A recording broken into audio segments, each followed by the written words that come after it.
Hi everyone, my name is Will Pearson and this will be my final Maxim assignment for our leadership class this fall. So when we started early in the fall, our first module had to do with personal leadership.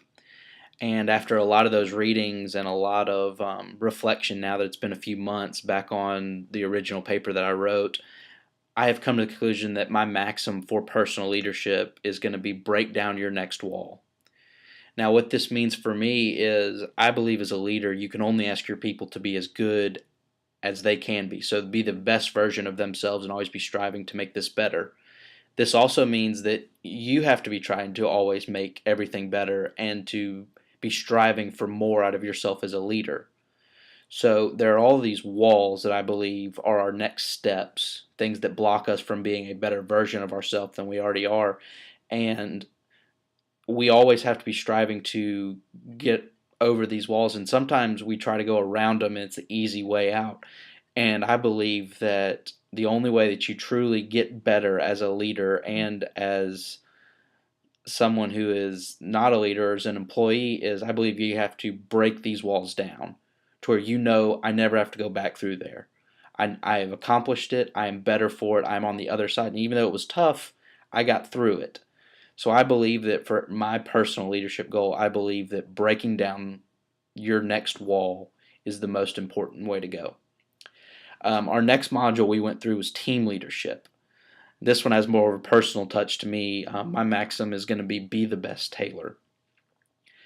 So I'm a golf coach here at the University of Memphis, and one of my players, or former players, his name is Taylor.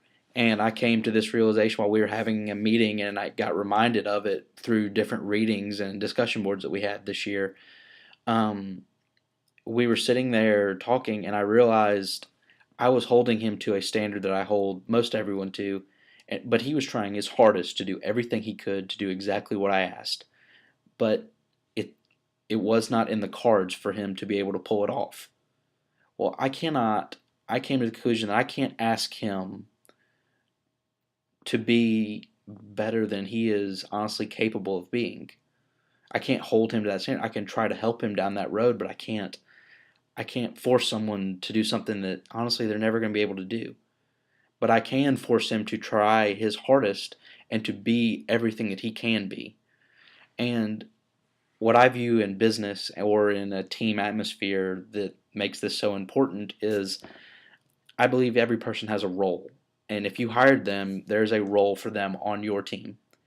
Well, Taylor has a role on our had a role on our team, but his role is different than someone else's role because he's better at certain things than other people are, and he's not as good at certain things other people are. I believe you can only hold your team accountable for what they can do, and then strive to be the best at what they can be, but you can only hold your people to a certain standard, and you have to judge each person differently and hold them to their own standards. That's why I chose this one as my team leadership goal. And finally, the last module that we just got done with is organizational leadership. And there was a lot of talk in this one about equality, gender equality, and hiring practices. And this has been a topic since way before I was even born. And it probably will continue to be a topic for hopefully not a very long time, but it probably will be. And my maxim for this is the one that builds off of my other maxims build on this one, and it's hire the best person.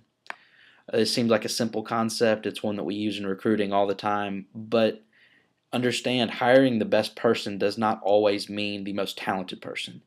It means understanding what your team needs and understanding the job requirements, and never, no matter their race, gender, how they grew up, anything like that, you always hire the best person and the best fit for your company. And I believe that if you ask your people to be the best they can be, and you always hire the best people that you can, the ones that will fit in your company and that are best for the job, I believe that gender equality really shouldn't come into it. If you have a woman who is the best for her job, for that job, you ought to hire her. If you have a man that is the best at that job, you ought to hire him. And I believe the more that we look at it this way, there are people in the workforce that are striving to do the best that they can. And if they always feel like they are hired because they are the best qualified for the job, there's nothing to complain about. If I knew every time that I didn't get hired, it was because someone was better than me at my job, it would make me strive to be a better employee or figure out what I can do better in that instant. So I believe as an organizational leader, if you hire the best people, there's not a whole lot that anybody can ever say to you, and your company should be better off because of it. Thank you, everyone. I've enjoyed the class, and honestly, I've really enjoyed the thoughts of these different maxims, and I will be taking them in all my leadership roles from now on. They may change a few times, but I will take them throughout the rest of my career. Thanks, everyone. Have a good day.